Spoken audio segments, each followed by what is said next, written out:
Welcome to another Tech Talk. I'm Stan, and I'm here today to talk about the Tenum and Viento product lines and how to connect, how to interface with them to get video and data out into your application.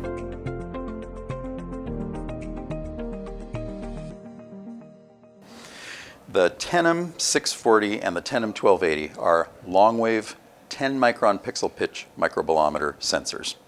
For today's purposes, I will be using the Tenum 640 as my example, but all of the interfaces and connections I will be talking about also apply directly and exactly the same to the Tenum 1280. The Tenum 640 can be purchased as a bare sensor straight out of the box. In this configuration, this is known as the base configuration.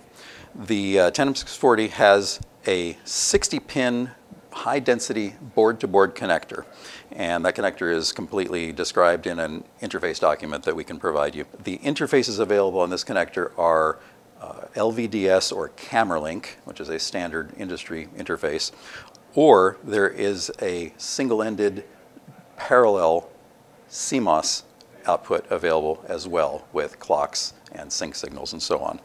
So this is really an integrator level way of interacting with, interfacing with the Tenum 640. If you add the feature board, what's called the feature board, to the Tenum 640, then this is known as the base plus feature board configuration. And in this configuration, the interface connector is a 30-pin connector. Now, this is not as high density as the board-to-board connector was on the base configuration. And I'll point out that this connector, the mating connector for this one, is a cable type connector. So you can indeed have the Tenum in this configuration and use a cable type connector to connect to the Tenum. Now, I'm drawing kind of a dividing line on my bench here.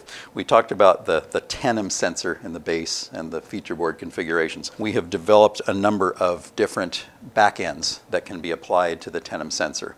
And once we add one of those backends to the Tenum sensor, we call this product line the Viento 10 product line. Viento is our brand name for it, and the 10 still represents the 10 micron pixel pitch. So the first of those I want to point out, and this is a board set. Much like the feature board can be plugged on the back of the Tenum, we have a board set that we have developed here at Sierra. This is the USB board set, and you can see here that it's got the standard USB-C type connector that you find on consumer products and so on. Once this board set is plugged onto the Tenum, this becomes the Viento 10 USB. With the Viento 10 USB, this is a pretty high level of plug and play. You can use a standard USB cable that you get down at the appliance store or at your electronics store and go into most computers, most operating systems these days, Windows operating system, Linux operating system, have drivers that will automatically link up with what we call the UVC driver. It's a standard term in the USB world, the UVC type video driver, and display in a number of different applications. Next level here is known as the Viento 10 GigE. Now that stands for Gigabit Ethernet. The connection to this one is again a standard connection. You still get this cable down at the electronics store. This is an Ethernet cable and a standard Ethernet networking cable, a Cat6 because it is Gigabit Ethernet. And this is also powered by what's called PoE, or Power over Ethernet. So the one Ethernet cable that connects to the Viento 10 GigE product brings power to run the system as well as the communication lines to control it and to get the video data stream out of it into the computer. The next interface in line here is our SDI interface. That stands for Serial Digital Interface, which sounds kind of generic, but in fact SDI is a video output format. So like going all the way back to the feature board, which had one of its options be an analog video output, this is essentially a digital video output. Again, from the perspective of how plug and play that question, this is pretty simple plug and play. There's not much to this other than taking a compatible HD BNC cable, plugging it on here, plugging it into a monitor, and any monitor that can take SDI video will link up and show the output of the Tenum in this case. The last interface on my bench here is what we call our MIPI interface. Now that's a term that stands for Mobile Industry Processor Interface, and that has come about because of the miniaturization of cell phones and things like that. We all call it MIPI, and that's how I'm going to refer to it from here on. So we've integrated our MIPI interface with the NVIDIA Jetson Orin Nano processor.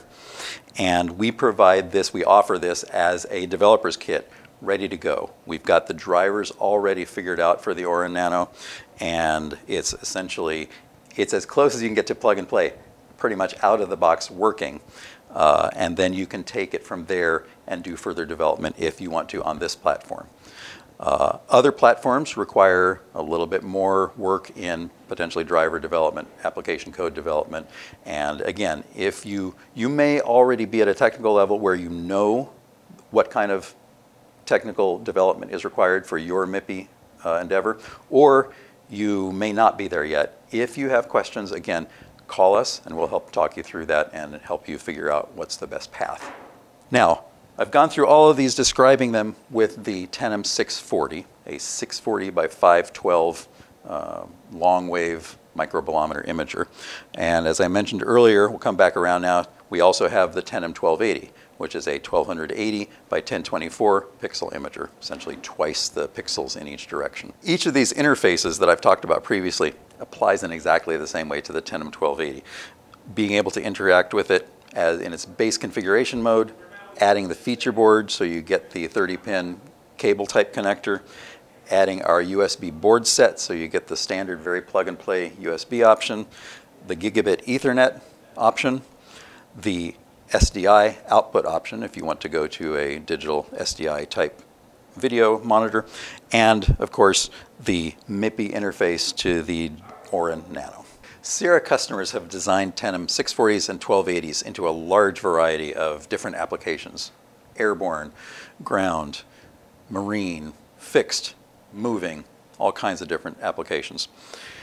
As you consider the different interfaces I've presented here today, the most important thing in figuring out those applications is how will you get the data out of the sensor into your system. I'm Stan. This has been another Tech Talk. We'll see you next time.